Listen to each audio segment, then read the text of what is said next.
Okay student, तो एल्डोजेस class के बाद अब हम लोग मोनोसैकेराइड का कीटोजेस क्लास देखने जा रहे हैं।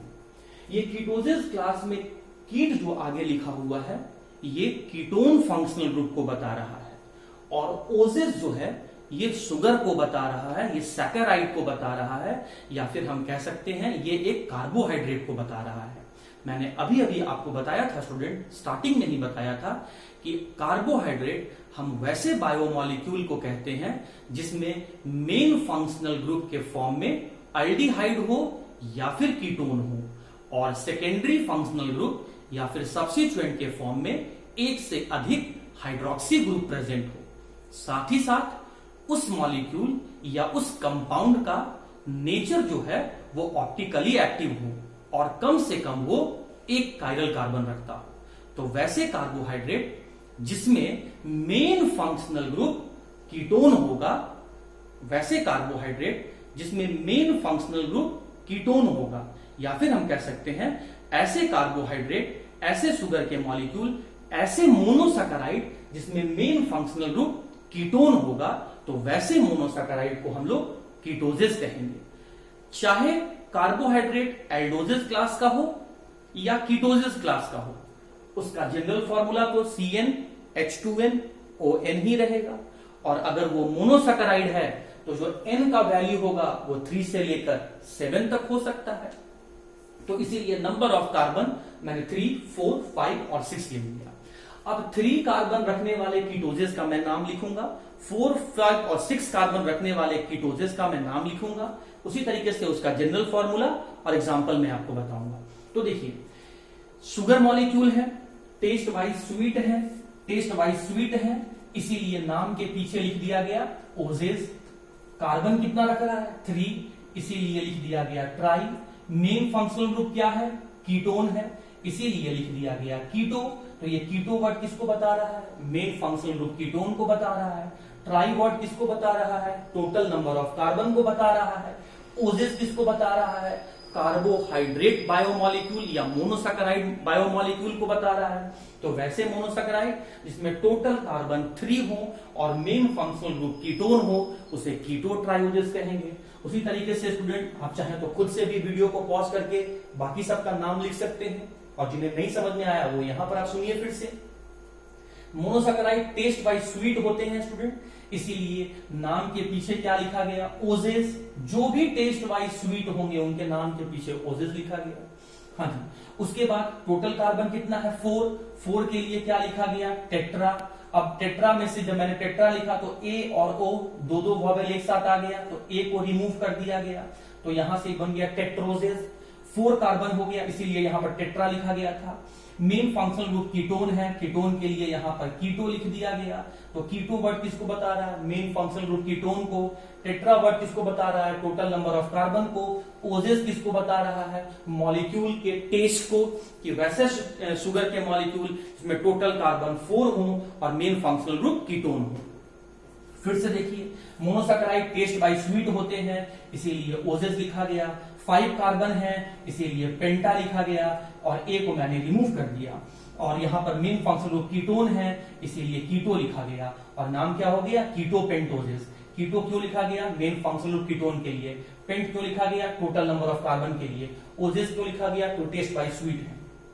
अच्छा, 6 कार्बन है, तो ये मोनोसैकेराइड में आएंगे। कीटोजेस अगर है तो मोनोसैकेराइड में आएंगे, और अगर मोनोसैकेराइड है तो वो टेस्ट वाइज स्वीट होंगे, और टेस्ट वाइज अगर स्वीट है तो नाम में ओजेस लग गया। 6 कार्बन के लिए हेक्सा लग गया, हेक्सा का ए मैंने रिमूव कर दिया। मेन फंक्शनल ग्रुप कीटोन है, इसे मैंने कीटो लिख दिया, तो कीटो मेन फंक्शनल ग्रुप कीटोन के लिए, हेक्स टोटल कार्बन के लिए, ओजेस उसके टेस्ट के लिए। तो ऐसे मोनोसैकेराइड या ऐसे शुगर के मॉलिक्यूल जिसमें टोटल कार्बन 6 हो और मेन फंक्शनल ग्रुप कीटोन हो। अब स्टूडेंट आपको इसका फॉर्मूला लिखना है, तो यहां पर n का वैल्यू आपको दिया हुआ है, तो पुट कर दीजिए। तो n का वैल्यू यहां पर मैं क्या ले रहा हूं 3, क्योंकि यहां पर ट्राइओजेस है, तो n का वैल्यू यहां पर 3। तो अगर कार्बन का नंबर 3 है तो हाइड्रोजन का नंबर क्या होगा, इसका डबल होगा, कितना हो गया 6। ऑक्सीजन का नंबर कितना होगा, जितना कार्बन का नंबर होगा क्या हो गया 3। अब कीटो टेट्रोजेस का मुझे जनरल फॉर्मूला लिखना है, तो यहाँ टेट्रा क्या बता रहा है, कार्बन के नंबर को। हमें पता है अगर कार्बोहाइड्रेट है तो कार्बन, हाइड्रोजन और ऑक्सीजन होगा ही होगा। कार्बन का नंबर कितना है 4, तो हाइड्रोजन का नंबर इसका डबल हो जाएगा, कितना 8, ऑक्सीजन का नंबर सेम रहेगा तो ये हो गया 4। फिर कीटोपेंटोजेस है, कार्बोहाइड्रेट है, तो कार्बोहाइड्रेट है तो कार्बन हाइड्रोजन ऑक्सीजन होगा ही होगा। नंबर ऑफ कार्बन देखिए, या तो यहां भी लिखा हुआ है, यहां भी लिखा हुआ है, नंबर ऑफ कार्बन कितना हो गया 5, हाइड्रोजन का नंबर इसका डबल, ऑक्सीजन का नंबर बिल्कुल सेम, ये हो गया आपका ये हो गया आपका यहाँ पे 5। अब कीटो हेक्सोजेस, कार्बोहाइड्रेट है तो कार्बन हाइड्रोजन ऑक्सीजन तो होगा ही होगा, हेक्स लिखा हुआ है तो कार्बन का नंबर 6, हाइड्रोजन का नंबर डबल और ऑक्सीजन का नंबर सेम रहेगा तो ये हो गया C6H12O6। अब एग्जांपल आइए, वैसे मोनोसैकेराइड जिसमें मेन फंक्शनल ग्रुप कीटोन हो और 3 कार्बन रखते हो, जिसका जनरल फॉर्मूला C3H6O3 है, तो उसका एग्जांपल क्या हो जाएगा स्टूडेंट? तो इसका एग्जांपल हो जाएगा डाई हाइड्रोक्सी एसीटोन। एग्जांपल आपको याद रखना पड़ेगा, dihydroxyacetone is the example of ketotrioses. ठीक है, अब आते हैं कीटो टेट्रोजेस, इसका एग्जांपल क्या होगा? तो स्टूडेंट इसका जो आपको एग्जांपल लेना है वो हो जाएगा इराइथ्रुलोज।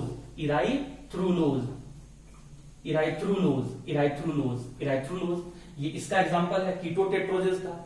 एग्जांपल हो सकता है स्टूडेंट थोड़ा आपको टफ लगे, शुरू बार में पढ़ने में, प्रोनाउंस करने में, उच्चारण करने में थोड़ा दिक्कत आए, बट आप 1 बार 2 बार 3 बार अगर उसे आप बोलेंगे तो वो फ्रीक्वेंट हो जाएगा, वो फिर आप आराम से इजीली बोलना शुरू कर देंगे। हाँ जी, कीटोपेंटोजेस का एग्जांपल क्या हो जाएगा?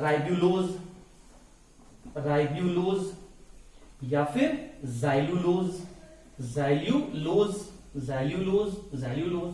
और कीटोहेक्सोजेस का एग्जांपल क्या हो जाएगा स्टूडेंट? ये हो जाएगा फ्रुक्टोज।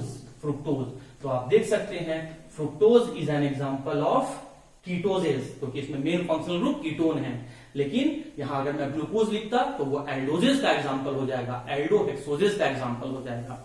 आपके एग्जाम में क्लास देकर एग्जांपल पूछा जाता है, name an example of ketohexoses तो fructose, name an example of ketotrioses तो ये हो जाएगा डाईहाइड्रोक्सी एसीटोन। तो स्टूडेंट आज मैंने आपको कार्बोहाइड्रेट का डेफिनेशन बताया, कार्बोहाइड्रेट का क्लासिफिकेशन बताया, और उस क्लासिफिकेशन में मैं आपको फिर मोनोसैकेराइड बताया, और मोनोसैकेराइड का डेफिनेशन, प्रॉपर्टीज और उसके क्लासेस, एल्डोजेस और कीटोजेस को मैंने डिस्कस किया। तो उम्मीद करता हूं कि आज के वीडियो लेक्चर को आप बड़े ध्यान से देखे होंगे, सुने होंगे, समझे होंगे और एंजॉय किए होंगे। वीडियो लेक्चर को रोज देखिए, रोज इसके कंसेप्ट को समझिए, इससे रिलेटेड जो आपको नोट्स दिया गया है उसको जरूर से पढ़िए, और जो पॉइंट आपको यहां से या फिर जो एक्स्ट्रा एग्जांपल आपको यहां बताया गया है वो आप अपने कॉपी में नोट्स के लास्ट पेज में आप इंपॉर्टेंट पॉइंट या फिर गोल्डन पॉइंट नोट करके आप उसे लिख सकते हैं। कोई भी डाउट होगा स्टूडेंट आप मुझसे बिल्कुल शेयर करें। आज के लिए इतना ही था, फिर हम लोग यहां से नेक्स्ट लेक्चर में हम लोग ग्लूकोज मॉलिक्यूल को डिटेल से डिस्कस करेंगे, जहां पर हम लोग ग्लूकोज का बहुत सारे रिएक्शन को भी स्टडी करेंगे। स्टूडेंट आज के लिए इतना ही था। So once again thanks to all of the viewers.